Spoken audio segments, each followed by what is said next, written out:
At kilalanin natin si Tatay Jun ng Mindanao. Dito ipapakita niya sa inyo kung paano magbukas ng pakwan at gumawa ng pakwan juice. Butasan niya ng konti ang pakwan ng pabilogat. Hiwaan pa ng kaunti ang butas na ginawa niya at i-blender sa loob para madurog. Ang laman yan inaantay niya lang madurog at pagtapos na isasalin niya sa kabilang pakwan na bukas. Yan hiwain niya ang pakwan at i-blender. Paulit para lalong madurog ang loob.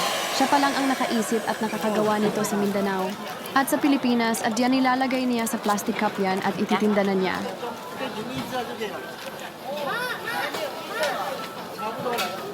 快啊！